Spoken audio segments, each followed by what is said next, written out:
তরুণদের নেতৃত্বে নেপালের ভাগ্য নিয়ন্ত্র জনগণ এবার কি করবে? প্রথম ধাপে তো তারা সফল হলো বলা চলে। দ্বিতীয় ধাপ বেছে নেয়ার পালা। কাকে দিয়ে তারা ধরাবেন দেশের হাল? নাকি স্বয়ংভূ পক্ষ সেনাবাহিনী স্পটলাইট পাবেন মঞ্চে? এ নিয়ে প্রহর গুনছেন নেপালের জনগণ, সেদিকে তাকিয়ে গোটা বিশ্ব। এরই মধ্যে সেনাবাহিনী নিজ ভূমিকায় অবতীর্ণ হয়ে গেছে। চলমান বিশৃঙ্খলার মধ্যে নেপালি সেনাবাহিনী এক বিবৃতিতে জনগণকে সংযমের আহ্বান জানিয়েছে এবং দেশের সার্বভৌমত্ব, সংস্কৃতি ও সম্পদ রক্ষার প্রতিশ্রুতি দিয়েছে। সেনারা বলছেন তারা জাতীয় নিরাপত্তা ও ঐক্য নিশ্চিত করতে প্রতিশ্রুতিবদ্ধ। নেপালি সংবিধানে 267 অনুচ্ছেদ অনুযায়ী সেনা মোতায়েনের সুযোগ দুটি ক্ষেত্রে আছে। ধারা 4 অনুযায়ী দুর্যোগ বা উন্নয়ন কাজে, ধারা 6 অনুযায়ী সশস্ত্র বিদ্রোহ, বহিঃশত্রুর হুমকি বা মারাত্মক দাঙ্গার সময়। প্রেসিডেন্ট, জাতীয় নিরাপত্তা পরিষদ ও মন্ত্রিসভার অনুমোদন পেলে সেনা মোতায়েন সম্ভব।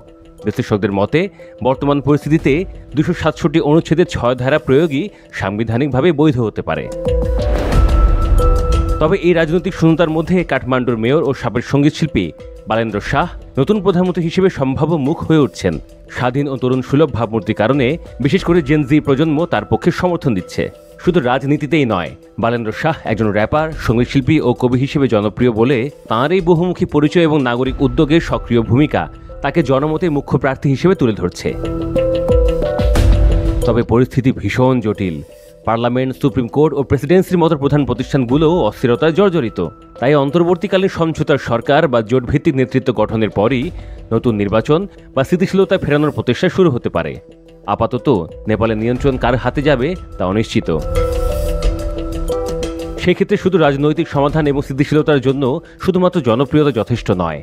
জনমত, রাজনৈতিক দল এবং আন্তর্জাতিক সম্প্রদায়ের সমন্বয়ই হবে ভবিষ্যতে স্থিতিশীল নেপালের মূল চাবিকাঠি। এই বিবেচনায় বালেন্দ্র শাহ কতটা এগিয়ে তা ঢের হিসাব নিকাশের বিষয়। তবে কি আপাতত সেনা শাসনেই যাচ্ছে নেপাল? এর জন্য হয়তো বেশি দিন অপেক্ষা করতে হবে না। সাবেক প্রধানমন্ত্রী ওলির পদত্যাগের পর বিক্ষোভকারীরা বালেন্দ্র শাহকে নতুন নেতা হিসেবে দেখতে চাইছে। তারা মনে করছে তার আধুনিক প্রশাসনিক নীতি এবং স্বচ্ছ নগর ব্যবস্থাপনা নেপালের রাজনৈতিক অস্থিরতা কমাতে সাহায্য করবে। বিশ্লেষকরা বলছেন এককভাবে জনপ্রিয়তার রাজনৈতিক সম্ভাবনার বড় সূচক হতে পারে, কিন্তু তার সবসময় কার্যকর নেতৃত্বের নিশ্চয়তা দেয় না। রাজনৈতিক স্থিতিশীলতার জন্য জনগণ এবং রাজনৈতিক দলগুলোকে সমন্বিতভাবে সিদ্ধান্ত নিতে হবে। স্বাভাবিকভাবেই নেপালের রাজনৈতিক অস্থিরতা আন্তর্জাতিক সম্প্রদায়ের দৃষ্টি আকর্ষণ করেছে। প্রতিবেশী ভারত এবং চীন নেপালের রাজনৈতিক পরিস্থিতি নিয়ে সতর্কতা প্রকাশ করেছে। আন্তর্জাতিক মানবাধিকার সংস্থাগুলোও শান্তিপূর্ণ সমাধান এবং সংলাপের মাধ্যমে পরিস্থিতি নিয়ন্ত্রণের আহ্বান জানিয়েছে। বর্তমানে টালমাটাল রাজনৈতিক পরিস্থিতি কি হুট করে নিয়ন্ত্রণে আনা সম্ভব?